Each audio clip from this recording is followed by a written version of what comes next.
I have just read the most overhyped book of 2025.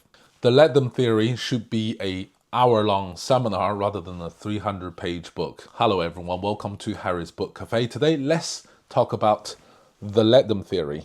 Now, this is an incredibly popular book. It was nonfiction of the year 2025. Now in February, it still climbs very high up the nonfiction charts. And in many ways, I can completely understand why the popularity is there. However, after reading this book, I believe my opinion will be quite contrarian. Now, I'm going to be upfront with you guys now and let you know that I disliked it. I'll tell you why later, but let's focus on the positive. Now, first of all, what is the Let Them Theory? To call it theory, I think is a bit of an overstretch. I think it's more like a mindset. This mindset allows you to take back control. For example, if you text your friend and they never text back, should you worry about it? Should you wonder if there's anything bad, wrong you have done to cause this not replying your text message? Or if you find your friends gone out for a party, for a meal without inviting you, what would you do? Do you again question yourself, have I done something wrong? The mindset allows you to really focus on what you can control and let other people do what they want. So in this instance, you should let your friends have a good time and just focus on what you can do. I think that's a very sound suggestion. There's also a chapter in this book that deals in particular about comparison that you compelled to feel, especially in social media sphere. So for example, you saw your friend become successful on Instagram. The inevitable jealousy that follows will either destroy you or aspire you to be just as successful.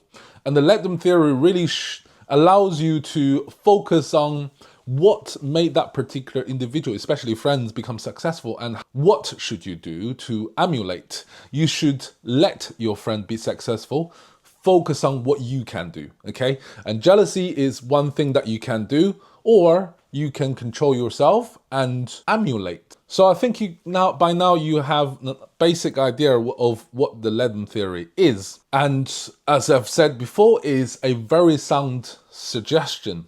And I have nothing whatsoever against this mindset. The problem with this book, however, are twofold. The number one is that is incredibly repetitive. In the beginning of the video, I've told you this really should have been a 1 hour long seminar rather than a 300-page book, because that's it. That's all the theory is. Let them do whatever they want and control on what you want.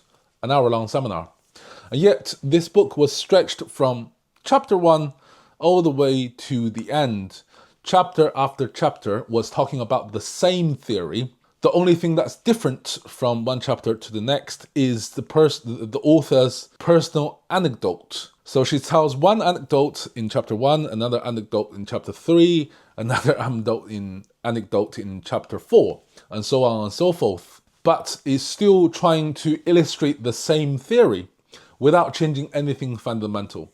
So it's incredibly repetitive, and you just feel that she's trying to pad this up all the way to 300 pages, as if that is the minimum requirement. The second one, and in many ways perhaps more important than the first, is oversimplification of this theory or mindset. For example, one of the chapter was talking about the toxic work environment. What happens if you have a toxic boss? You should let him continue to be toxic and let yourself find peace. On the surface is a very good suggestion, I agree. However, this completely overlooks the power dynamic and systematic problem and financial situations, of course.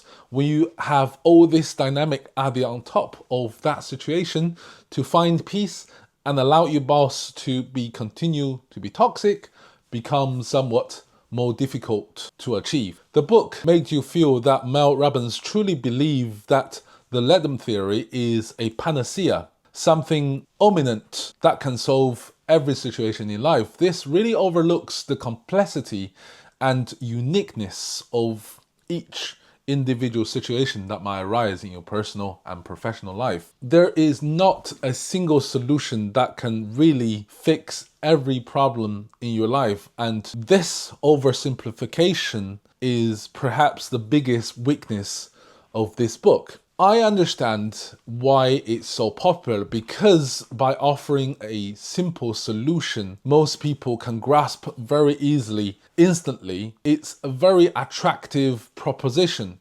However, this might not work and probably won't work in your day-to-day situation. It is a very good basic mindset that you should be getting yourself used to. But do bear in mind that this isn't something that can solve every single problem in your life. You should bear that in mind. This is the first time I actually listened to Audible, and it feels from the very first page all the way to the end as if Mel Robbins was really giving a motivational speech rather than a book. Because this is Audible, I thought that might be my issue alone. However, going to Goodreads and reading some of the review written there, many people feel exactly the same way. To be perfectly honest with you, if I were to read a physical copy of this book or on Kindle, I probably would DNF the thing. But precisely because it's an Audible, I endeavored and finished it. After chapter 1, you are feeling that you are listening chapter 1 on repeat with different scenarios again and again and again. Towards the end, the book changed somewhat. It starts to talk about professional as well as personal relationships, about dealing with breaks and dealing with breakups, as well as finding love in life. And I think this really moves away from the let them theory. It feels almost like a different book. And the suggestion made about finding loves in a strange location sounds very much like a marketing exercise or a management exercise that I find very strange. Should you buy it? Should you skip it? Should you borrow it? Now, I would give this book 2 stars out of 5. I think, to be honest, you're not really missing out anything. By watching this video, you perhaps already know what the let them theory is. I think you should go ahead and skip it altogether. I understand the popularity, but at the same time, it really also puzzled me. But yeah, I mean, that's the first negative review of the year 2026. I hope I won't have too many of these in the year. But anyway, guys, thank you so much for watching this video. If you feel the way I feel, please leave a comment section down below, and also let me know what's a better non-fiction book in this category that I should read. Also, if you read this book and you completely disagree with me, I mean, that's very easy to do because vast majority of people absolutely love this book. Let me know also down in the comment section down below what makes you love this book so much, and we can have a adult and intellectual discussion. Thank you so much for watching, guys. I shall see you next week with a new book. Cheerio.